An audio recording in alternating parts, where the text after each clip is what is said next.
Umula el Seguro Social, tanutak muktiknun tulakanuk besahilio te lokalan dalmako yandi diabetes, hipertensión, cáncer, asma, kohanil tu pulmono, VIH, SIDA, beshankolelo, yom chahan, kapata kumiyandal talamiltio, yola le kohanil COVID-19. Mariana del Rocío Hernández Velasco, más jolendigle hiloba que alik, le Seguro Social, tu kalandiku kalanta le mago heloba, yete macho yanshun tia talamiltio etel utsu chamalo, yola mutasa tio, akasbal, tumene kohanil COVID-19.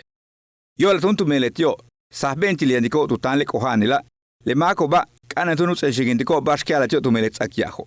Le macho yanto diabetes, unaje, le glucosa tu quick elobo, yang ijil 80 tak 130 miligramos.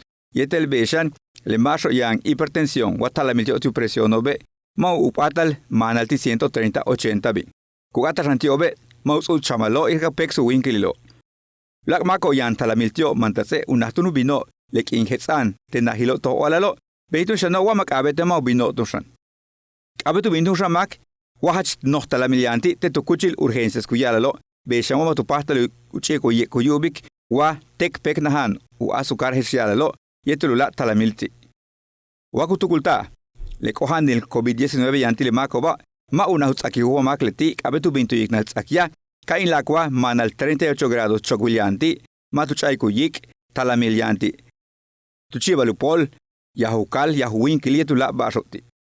Yantushan, baskunuk besale, kuyilare wayamako bihantak tanshel no lumilo, yantun 14 pelekino, sunakowe, kupata yilale, mashan wayan talamiltioba. Le masho bino beya, kuyara tioku pishuchio. Tele Yucatán, kutsaik awohelte.